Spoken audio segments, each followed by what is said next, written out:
If you've already watched my video on installing the smooth rods, you know that I got them in place by hitting them on top of the mallet. It's not a bad installation. It is a little stressful because part of you doesn't want to hit your printer with a mallet.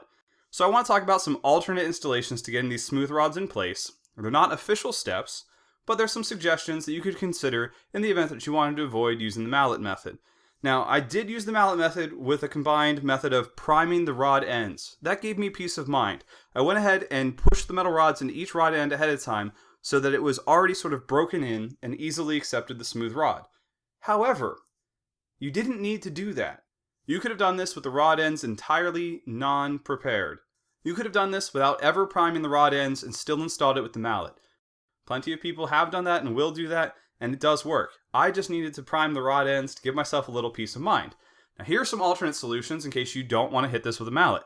The first one is to actually attach the smooth rod to the Delrin block underneath and then slide it up from underneath. So before you even attach anything to the frame here, you attach the smooth rod, the Delrin block, and then feed it from underneath, and then screw it in place once it's already been fed through. Completely removes the need to hit this with a mallet from the top. Now there's some challenges there.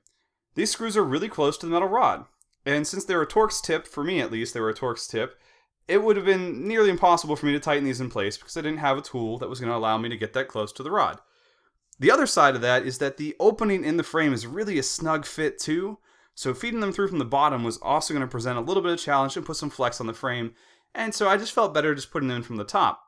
Now you may have a different experience, particularly if you get different screws. These would actually be really easy to put in after the rod has actually been installed if these had been the same kind of tips as the other screws, which work with an Allen wrench.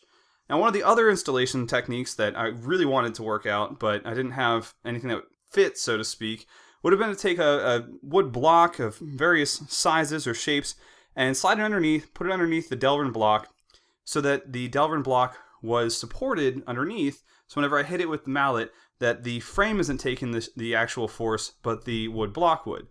Well, the problem is that the shape under here, because the motor is extremely close to this, and this side over here, I could have easily removed the printer board and put it back later, but in both cases, I felt like finding a scrap piece of wood wasn't working out for me. I was going to have to cut something specifically for it, and it just wasn't worth the hassle whenever I could easily just tap them in place from the top.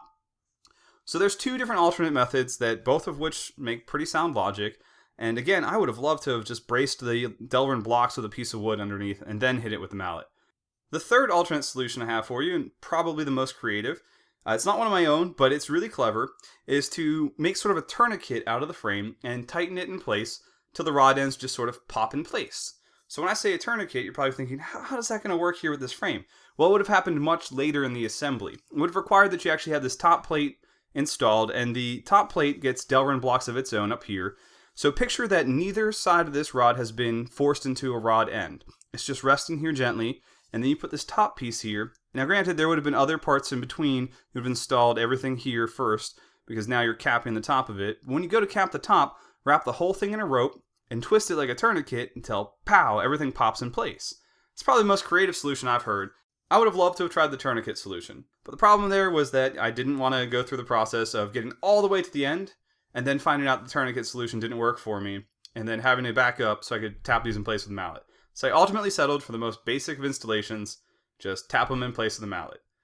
So good luck if you want to try any alternate solutions. There's even more out there that I probably haven't thought of or haven't seen other people do yet. So if you search for them, you may find another way to get these installed that is more suitable for you.